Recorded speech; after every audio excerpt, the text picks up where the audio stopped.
उत्तराखंड के पूर्व मुख्यमंत्री हरीश रावत के द्वारा किसानों की आवाज बुलंद करने के लिए कई मांगों को लेकर निकाली गई किसान सम्मान यात्रा। आपको बता दें कि रुड़की के झबरेड़ा क्षेत्र में उत्तराखंड के पूर्व मुख्यमंत्री हरीश रावत के द्वारा किसानों की आवाज बुलंद करने के लिए कई मांगों को लेकर किसान सम्मान यात्रा निकाली गई। यह यात्रा झबरेड़ा के रॉयल बैंक्वेट हॉल से शुरू हुई, जिसका समापन किसान चौक पर हुआ। इस दौरान उत्तराखंड के पूर्व मुख्यमंत्री हरीश रावत ने किसान चौक और मंदिरों में जाकर भी माथा टेका। पूर्व मुख्यमंत्री के साथ भगवानपुर विधायक ममता राकेश, पिरान कलियर विधायक हाजी फुरकान अहमद, झबरेड़ा विधायक वीरेंद्र जाति के साथ साथ पूर्व राज्य मंत्री गौरव चौधरी भी शामिल रहे। इस बीच पूर्व मुख्यमंत्री हरीश रावत ने किसानों के गन्ना भुगतान, खराब हुई फसलों का 10,000 रुपये मुआवजा, कर्ज पर ब्याज माफ, बिजली पानी का बकाया माफ होना चाहिए, ऐसी मांगे रखी है। 2024 के लोकसभा चुनाव की तैयारी को लेकर हरीश रावत ने कहा कि लोकसभा चुनाव में अभी समय है, पार्टी अपनी तैयारी कर रही है। हम संघर्ष करने वाले लोग हैं जो जमीन पर संघर्ष कर रहे हैं। हरीश रावत की इस किसान सम्मान यात्रा में बड़ी संख्या में किसान और कांग्रेस पार्टी के नेता और कार्यकर्ता शामिल रहे हैं।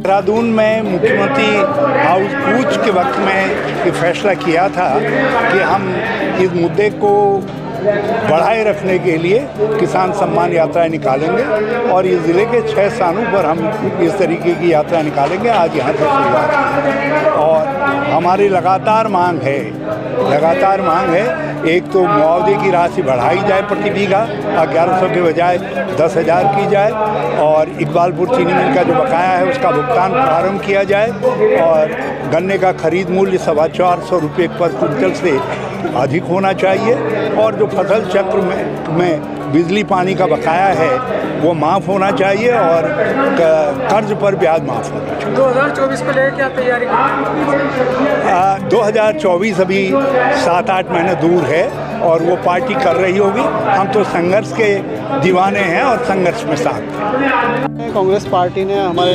आदरणीय नेता श्री हरीश रावत जी के नेतृत्व में किसान सम्मान यात्रा निकाली, और किसान सम्मान यात्रा के माध्यम से हमने किसानों को उचित सम्मान मिले, इस चीज़ की हम लोगों ने मांग की। उचित सम्मान मैं इसलिए कह रहा हूँ कि पूरे उत्तराखंड में आपदा आई, विशेषतः हरिद्वार का जो किसान है वो बर्बादी के कगार पर पहुँच गया। किसान की फसलें जो हैं वो पूरी तरह तबाह और बर्बाद हो गई।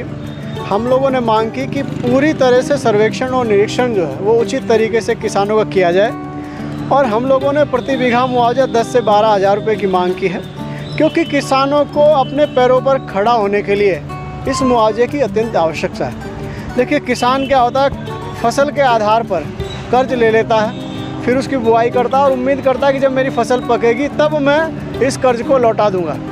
तो एक तो वो कर्ज जो है वो हमारे ऊपर बकाया है, दूसरा हमें नई फसल बोनी है, उसके लिए बीज चाहिए, दवाइयाँ चाहिए, खाद चाहिए, जुताई में जो पैसा लगेगा वो चाहिए, वो कहाँ से आएगा। किसान को वास्तविकता में मैं समझ सकता हूँ, मैं खुद किसान हूँ, मैं किसान का दर्द भली भांति समझ सकता हूँ, और किसानों को वाकई में अपने पैरों पर खड़े होने के लिए जो है कम से कम 10-12,000 रुपये प्रति बीघा मुआवजा वाकई में सरकार से चाहिए। तो हम लोगों ने उसी की मांग की है, और किसानों की इस खराब आर्थिक स्थिति और ख़राब दशा में हम लोगों ने ये भी मांग की है कि किसानों की बिजली जो है वो फ्री कर दी जाए। कई प्रदेशों में जहाँ पर भारतीय जनता पार्टी की सरकार है, किसानों की बिजली वहाँ पर फ्री है, तो उन्हीं प्रदेशों की तर्ज पर किसानों की बिजली फ्री कर दी जाए, और किसानों के जो कर्ज हैं या तो उनको, हमारी मांग है कि उनको माफ़ कर दिया जाए। अगर माफ़ भी नहीं कर रहे हैं तो कम से कम उनकी वसूली जो है वो 6 महीने 1 साल के लिए, जब तक वो दूसरा फसल चक्र ना आए तब तक इस वसूली को भी रोक दिया जाए। इन सब जितने भी बड़े किसानों से, मजदूरों से जुड़े हुए मुद्दे थे, इसी सब को लेकर के आज हम लोगों ने ये यात्रा की, और मैं मानता हूँ सरकार की नींद खुलेगी।